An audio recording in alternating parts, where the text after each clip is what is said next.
Welcome to the part 3 of the first module, domain and range of a function.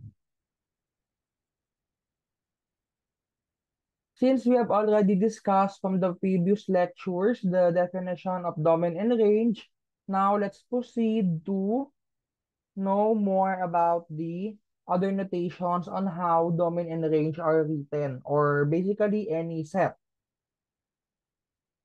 We are used to writing set in the set builder notation, something like this. For example, we have x such that x is an element of the real number system.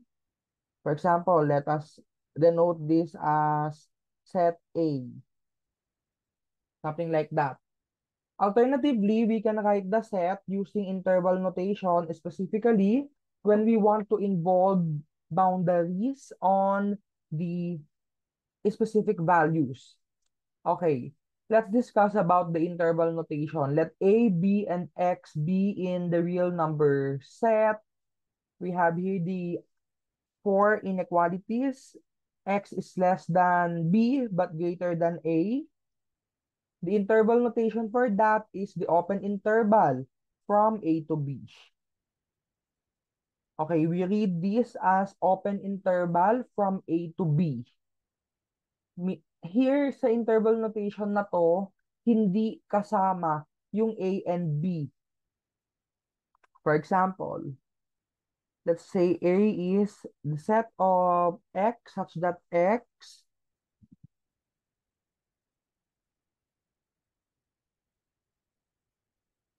okay, let us list some elements of this. Okay, pwede natin sabihin 3, 4, 5 in any order, 7, 8, 9. So these are elements of this set. Hindi kasama yung 2 at saka yung 10. That is the open interval notation. Next, we have the closed interval from A to B. So we use the symbol bracket to denote closed interval. Dito naman, unlike sa open interval na hindi kasama, kasama dito yung bounds, yung A at saka yung B. Next, we have the left half open interval from A to B. This one excludes A but includes B. So kung parenthesis dito, ibig sabihin hindi kasama yung A. Kung bracket naman yung nandito, ibig sabihin kasama yung B. And then last, we have the right half open interval from A to B. So we have this one. So bracket muna and then parenthesis. This one includes A but excludes B.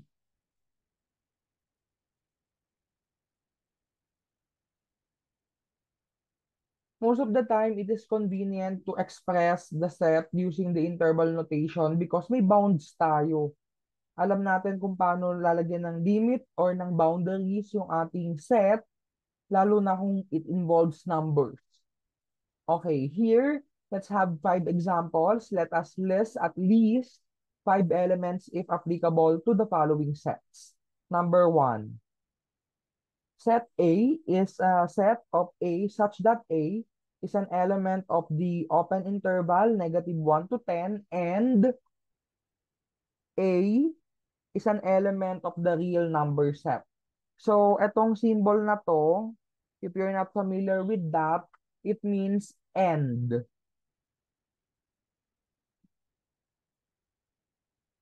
Okay?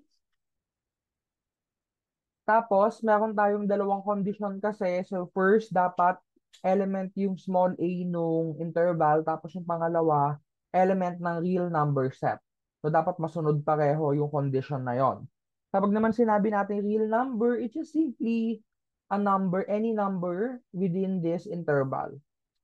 Okay, this involves fractions, decimals, rational numbers, not only whole numbers. Okay, let us list some elements for that. We may have, so take note that the interval -1, 0, 1, 2, hanggang 10. So ganito yung itsura niyan kapag ginrap natin. Hollow lang kasi hindi kasama yung -1 saka yung 10.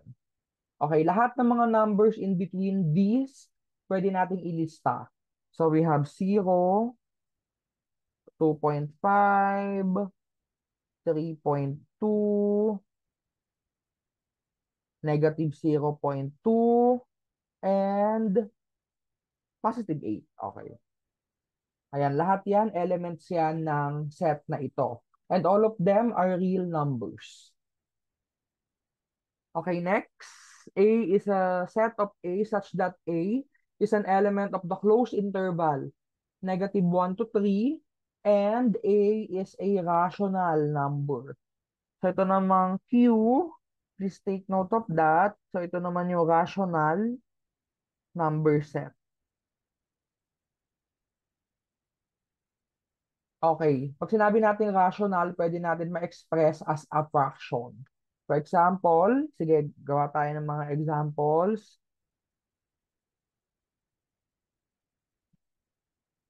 Okay, dahil ayan ay closed interval, pwede natin isama yung negative 1. Yung negative 1, rational yan because it can be expressed as a fraction of two integers. For example, negative 8 over 8. Okay, negative 2 divided by 2, lahat yan negative 1. So, rational yung negative 1. Okay, we can also have 0, 1.75. Take note that 1.75 can be expressed as a fraction. We can have 2, 2.5. That is 5 over 2 kapag ginawa nating fraction. And we can include 2.99. Okay, pwede din maging fraction yan. Number 3, x is a set of x such that x is an element of the closed interval, negative 1 to 0, and x is an integer. So ito namang z,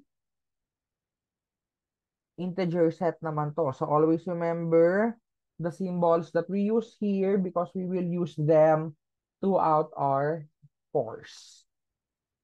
Okay. Yung negative 1 to 0, if we will draw the number line, so here 0, positive 1, negative 1, yung ating interval ay nandito lang. So dahil closed interval yan, solid point. Okay, solid point kasi kasama yung negative 1 saka 0. Okay, ang pinapalista sa atin yung mga elements na integers within this closed interval. So dito, dalawa lang yung malilista natin kasi dalawa lang yung integers dyan. Negative 1 at saka 0. Kapag sinabi natin integers, always remember whole numbers. Okay? Positive and negative whole numbers and 0. Number 4. Y is a set of y such that y is an element of the open interval from 0 to 1 and y is an integer. Okay, using the same illustration here. So ito naman, from 0 to 1. So gawa tayo ng ganyan dito. Okay, so take note that yung 0 at saka 1, hindi sila kasama. So in between 0 and 1, wala tayong integer. So meaning to say, this would be a null set. Okay? Walang laman or ganito. It is a null set. Walang laman. Okay, number 5. Z is a set of Z such that C is an element of the open interval 5 to 10 and open interval 4 to 5 and Z is an integer. So marami tayong conditions dito. So 5 to 10. Sige, let us draw that. So suppose that this is 4 and then 5, 6, 7, 8, 9, 10. Okay, ito yung una natin from 4 to, 5 to 10. Tapos from 4 to 5. Okay, and ang condition natin integer dapat.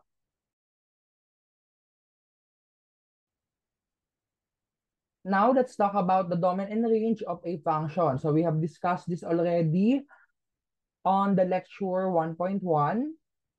Geometrically, we can see the domain and range of a function based on its graph. Kagaya nito, meron tayong y is equal to f of x, the color yellow. As you can see, this we may say that this is a cubic function, okay, based on how it looks like. It is crucial that one can identify the values of x where f of x may not be defined. Okay, kapag naman nakikita natin na walang restrictions sa value ng x at saka ng y, ibig sabihin, indefinitely nag-extend yung ating curve upwards and downwards. Pag sinabing upwards and downwards, y values yon. And then leftwards and rightwards, yung x values naman yon. Dito, dahil nag-extend infinitely yung ating curve, upwards, downwards, at saka yung to the right and to the left, the domain of f of x would be the set of real numbers, or in the interval notation, that's open interval from negative infinity to positive infinity. So take note that the number system, so this one approaches negative infinity to the left and then positive infinity to the right. Take note na yung infinity, hindi yan number. So it is just a symbol, okay? So we will discuss more about infinity when we talk about limits. Okay, for the range, since our curve also increases upwards and then decreases downwards infinitely, the range of f of x would be the set of real numbers also. Or using the interval notation, we have negative infinity to positive infinity, open interval. Let's have our first example. Find the domain and range of the given explicit function. Y is equal to 4x plus 5. The first thing that we're going to do is we have to see kung meron bang mga values ng x na hindi makakapagpa-exist dito kay y.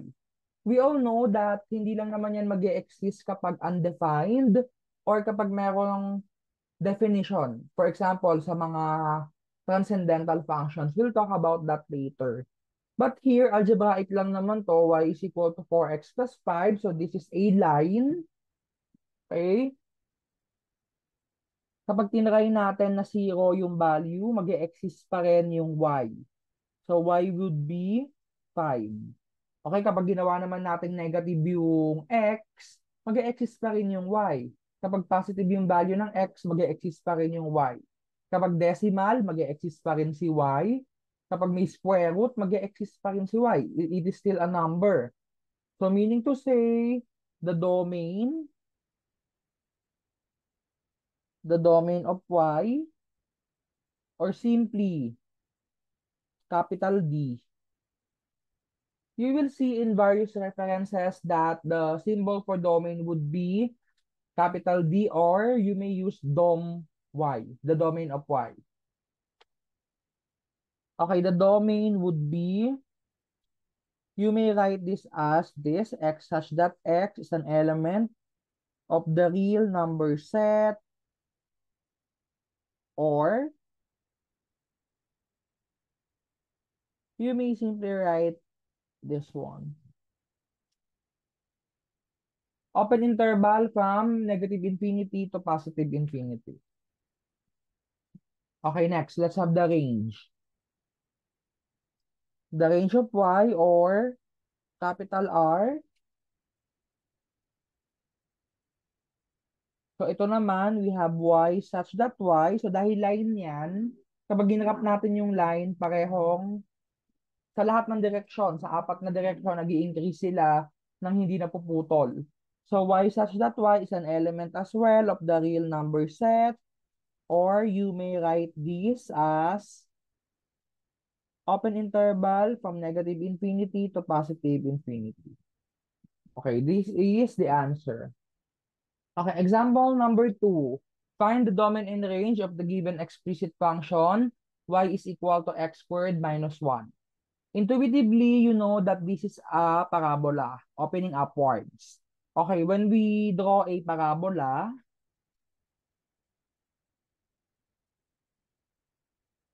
okay, i-locate natin yung vertex ng ating parabola. Y is equal to x squared minus 1. If you are no longer familiar with how to get the vertex, you may just simply do a table of values if you are not sure. For example, if you will create a table of values, you may start from any convenient when x is equal to negative 2. So that would be 4 minus 1, 3, and then 0, negative 1, 0, and then we have 2 squared minus 1, that would be 3. As you can see, ang ating magiging vertex dito would be 0, negative 1. From analytic geometry, we would have this y plus 1 is equal to x squared. Okay. This would be the vertex. Our vertex is 0, negative 1. So take note that this is y minus negative 1. Okay, if you can still remember from analytic geometry. So this is our vertex. And then we have the following points. Okay. Now let's draw a parabola.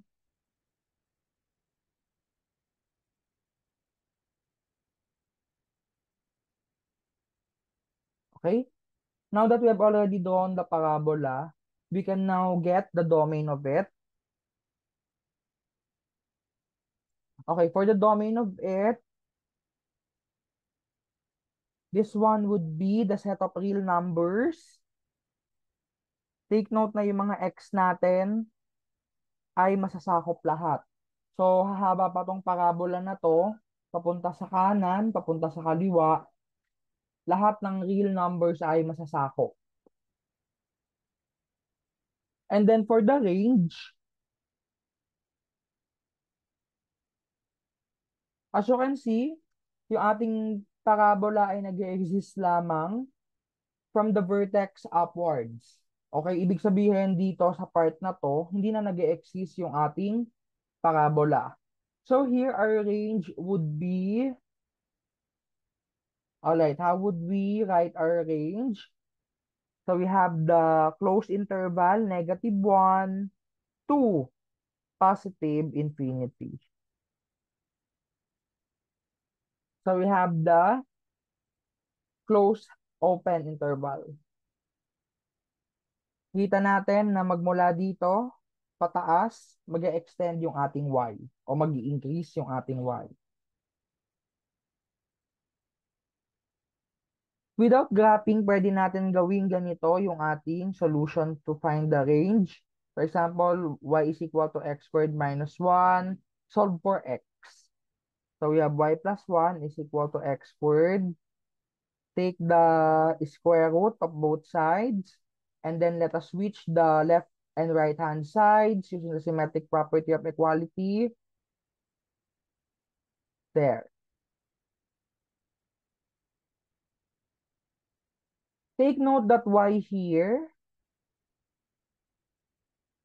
cannot be negative numbers. Cannot be a negative number. But, pwedeng maging value ng y dito ay negative 1. Kapag negative 1 ang ating value, smallest value possible, magiging square root of 0. Nag-exist yun. So, dito pa lang makikita natin na y should be greater than or equal to negative 1. Kapag negative 2 ang nilagay natin dyan, magiging imaginary. Square root of negative 1. Okay? Pwede rin pala natin gawin ganito yung ating range using the set builder notation, y such that y is greater than or equal to negative 1. Parehas lang yan dito sa may interval notation.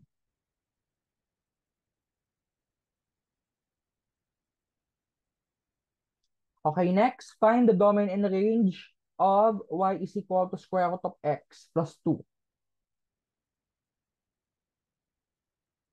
Okay, dito madali lang naman yung domain.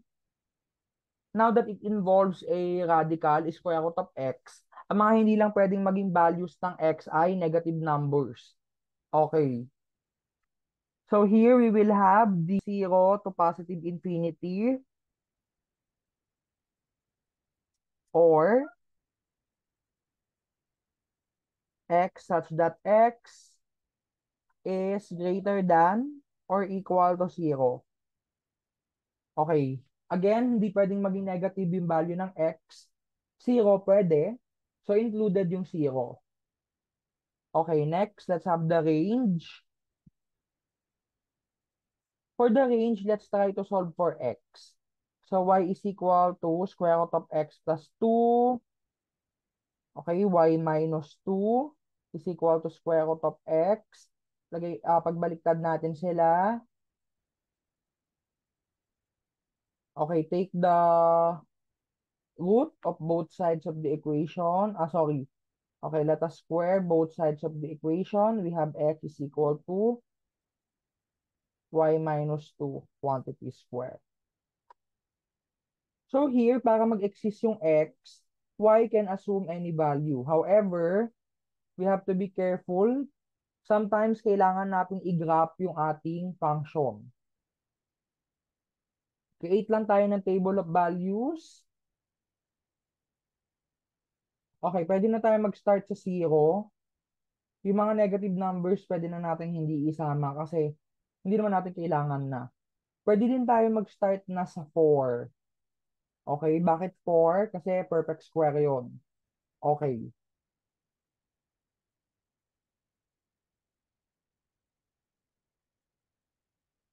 When x is equal to 0, y is equal to 2. Okay, when x is equal to 4, okay, substitute natin yung 4 dun sa square root of x. So that would be 2 plus 2, 4. Okay, ganito yung magiging itsura nito. It is a half parabola.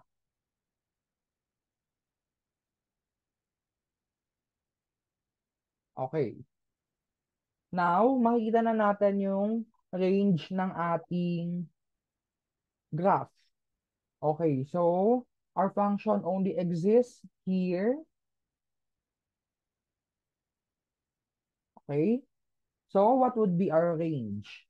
So our range would be close interval from positive 2 and then yung half ay positive infinity. So we have the close open interval from 2 to positive infinity. Okay? Again, kailangan natin i-graph minsan kasi kailangan natin ma-visualize kung saan yung sasakupin ng range ng ating function. Alright, example 4. Find the domain and range of the given y is equal to 1 over x plus 2. Y will not exist kapag undefined yung ating nasa kabila. For example, maging 1 over 0. Kapag ang value ng x natin ay negative 2. So, the domain would be x such that x is not equal to negative 2. Or, para mas specific tayo, gamit tayo ng interval notation. But before that, let us try to graph first the given. So dahil hindi nag-exist yung ating function sa negative 2, trace natin si negative 2. Actually, magkakaroon tayo dito ng vertical asymptote. Okay, wherein i-approach ng ating function itong vertical asymptote na to, pero hindi sila magta-touch. Okay, graph will look like this one. It is a rational function. And this. Okay? So dito makikita natin yung ating domain. Using the interval notation, this would be negative infinity to negative 2, open interval, okay? Bakit open interval? Kasi hindi naman yan magta-touch. Okay, para yan dito sa branch na to. And then yung isang branch naman ito, so that would be negative 2, open interval from negative 2 to positive infinity. So dahil meron tayong dalawang sets, okay, this would be connected by union. Okay. For the range, okay, yung range naman natin, i-observe nyo yung ating y values. Hindi lang matatouch ng ating function yung x-axis. So, ibig sabihin, y such that y is not equal to 0. Kapag sinabi nating not equal to 0, ini-imply niyan that our y would be, using the interval notation, so we have negative infinity to 0, open interval, and then union, 0 to positive infinity, open interval as well. Okay, take note that yung graph natin ay asymptotic, ibig sabihin unti-unting lumalapit but they will never ever touch. Okay? Meron tayong horizontal asymptote, yung ating x-axis. Example 5. Y is equal to 1 over x minus 1 times the quantity x minus 2. So dito meron na tayong dalawang factor sa ilalim, sa denominator. X should not be equal to positive 1 dahil magsisiro yan. And x should not be equal to positive 2 kasi magsisiro. Okay, let us analyze first before we give the domain. Kung i-drawing natin sa number line, okay, 0, negative 1, negative 2, 1, 2, negative 3, positive 3. Tapos, ang hindi natin isasama ay negative 1, sorry, ang hindi natin mga isasama ay yung 1 at saka 2. Ibig sabihin dito guys, nag-e-exist pa yung ating function in between them. Tapos, dun sa mga ibang parts na hindi sila kasama. Okay, ito.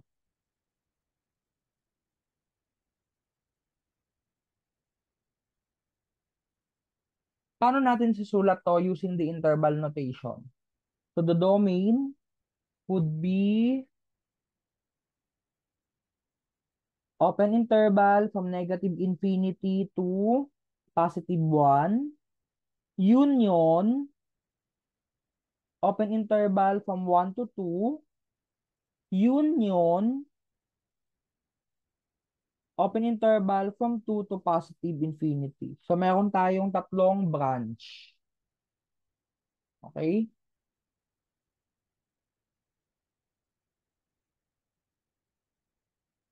Next, let's have the range. Itong range natin, kapag ginrap kasi natin itong ating rational function, okay, using a graphing utility, this is the graph of the given function. As you can see, we have 3 branches here. All right, let us observe the behavior of the function along the y-axis for us to get the range. So our function exists here and also here. Okay. How will we write that using the interval notation? So let's have the range. So we have here, umpisahan muna natin sa nasa baba. We always start from the lowest or the negatives. So this would be from negative infinity to negative 4, close interval. We will study about this when we discuss about limits at infinity in lecture 2. But for now, let us rely on the graph of the function in determining the range. So this would be union. For the upper one, the graph is asymptotic to the x-axis, meaning to say it will never ever touch the x-axis. This would be from 0 to positive infinity, open interval. You have reached the end of this discussion. Thank you for listening. You are strongly encouraged to answer the exercises at the end of the slide.